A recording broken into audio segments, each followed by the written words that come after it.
Hello everyone, I'm Veena Bhinde, working as an assistant professor in ASSMS IOIT, Department of Computer Engineering.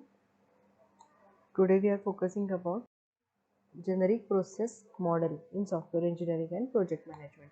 See, this diagram shows here the what exactly generic process model belongs to. See, if we see the software process, which kind of process we have to perform are given here. This process framework is generated. This process framework this process framework is generated here, and the umbrella activities, very important part. In last lecture, such kind of process activities we have seen. All activities are mentioned in the umbrella activities. Software, see the framework, different kinds of frameworks. When we have a software, we have a different kinds of different small module, and for that every module there is a activities are mentioned. Okay, so see framework activity hash 1 up to framework activity hash n, that is with n number of activities if we have to perform. So for that n number of activities we have to generate the n number of frameworks. In that n number of frameworks, which kind of activities are mentioned?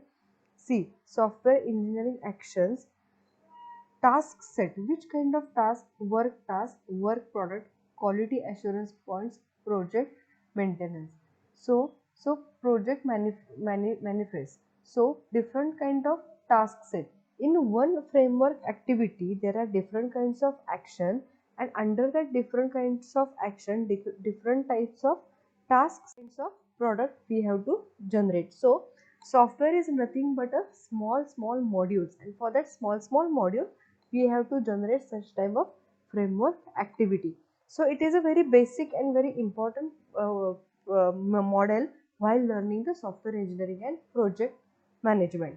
So software process, how software process is represented, the figure is mentioned here. Okay, for that there are, when we have a problem statement, we have to choose the different types of framework, and for that framework, see there are number of different kinds of frameworks are given.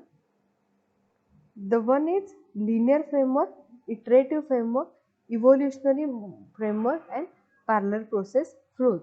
So different kinds of models.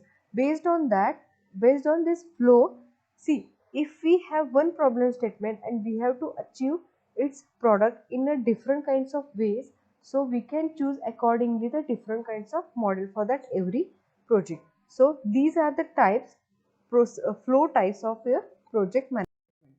So the first one is a linear process flow.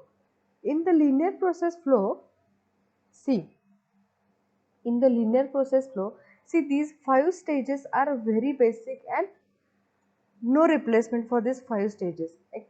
We according to our requirement, we have to make changes in the flow of these models. The first one is your communication. The second one is planning, modeling, construction, and deployment. We have seen in last lecture the exact definition of these 5 stages. In coming models, we are going to see these 5 stages very deeply, but now only the thing is the 5 stages are very basic and very important in any kind of process flow. The first one is a linear process flow. See, linearly it executes the flow from communication to the deployment. There is no any consequences, or there is no any mediator in between these stages. So one by one these processes are performed. Such kind of process flow is beneficial for the short term projects, because we communicate fastly, we can plan fastly small projects, we can model those, we can construct, and we can deploy those projects very fastly. It is not beneficial for the long term processes. The next one is the iterative process flow. See, the diagram itself shows when we have to work on these 5 stages, this and in any kind of software project, the changes may occur. So to handle such kind of changes, the iterative process flow model is a very beneficial. We can use such kind of models in the long term projects, because when we communicate and passes our data to the planning, in between if we have a new changes occur, we can revert back to the communication phase. Okay. After that, when we go to the modeling phase, when we complete our planning with the new changes, also we can model one by one new changes. When we go to the construction phase, we can communicate with the communication phase. If there is any changes may happen, we can control our new changes by using the iterative process flow model. And finally, we go to the deployment phase. Evolutionary process model is executes the activities in a circular manner to provide a software. Why the circular manner? Because when see, the 5 stages are basically given here in the deployment phase. See, when we have the evolutionary process model given here is a circular phase. Parallel process model executes one more activities in a parallel with other activities. These activities we handle parallelly in a parallel process flow model. See, communication and planning, we handle these both stages parallelly, and after the communication and planning, we can go to the modeling. We can communicate to the modeling team and planning team. These three teams are work together to handle the parallel process, and after the modeling, construction and deployment phase are acts as a one by one, because when we complete our model, then and then only we can construct our project. These are the time bounding process flow.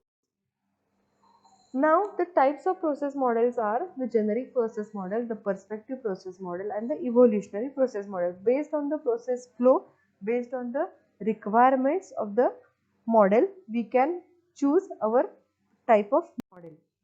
The generic process model, the generic process model has a different kinds of activity. The first one is the what is meant by the definition of framework activity. Work task. We have seen which kind of work task in a simple project. It make contact with the stakeholders, discuss requirements, organize notes into a brief written statements of requirements, email to the stakeholder for review and approval. So communication phase is come under the first activity, that is to communicate with the stakeholder, gather the requirement, analyze those requirements, make brief documentation based on that requirement, and revert back to the stakeholder its approval according to the requirement. If project is complex, then go for inception, elicitation, elaboration, negotiation, specification and validation. These stages are related to the requirement analysis: inception, elicitation, elaboration, negotiation, specification and validation. Identification of task set. The second process model activity is identification of task set. Task set. Task sets are actual list of work, that is what exactly work done we have to do in our workflow. Such kind of work done activities are given in the task set. Process patterns. It provides a solution for the similar problem.